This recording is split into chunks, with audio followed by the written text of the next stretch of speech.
Hello, कशा आहात सगळ्या? सकाळ-सकाळी मस्त असा नाश्ता केला मी. वडा आणि रसावडा खाल्ला. त्यानंतर बाहेर एक बाबा आलेले होते. ते अंशूने त्यांना जरा पैसे दिले, तर अंशूला एवढा आनंद झाला. त्यानंतर रूममध्ये आली, तर मला एवढा सगळा पसारा दिसला घरामध्ये. म्हणजे ते घडी केलेले कपडे होते, परंतु ते थोड्या वेळाने जसं नाही का आपल्याला खालचे कपडे काढायचे असतात, मग ते काढतो आपण. नंतर ते वरचे सगळे विस्कटून जातात. सेम तशीच परिस्थिती होती.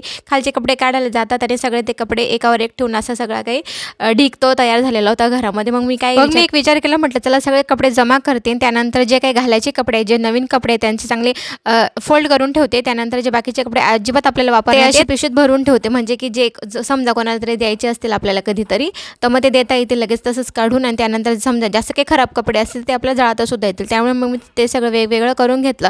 त्यानंतर सगळे कपडे अंशूच्या पप्पांचे जे प्रेस करायचे कपडे होते ते सुद्धा वेगळे केले. त्यानंतर जे ठेवायचे कपडे होते, मग माझ्याकडे दुसरी जागा नाही म्हणून मी त्यांच्या बॅगेतच ते कपडे ठेवून घेतले. तेच पाणी आलेलं होतं म्हणून मी टेरेसवर गेली, कॉकवरती चालू करून आली. खाली आल्या तर असा होता माझा आजचा दिवस. भेटू मग उद्याच्या व्लॉगमध्ये. तोपर्यंत बाय.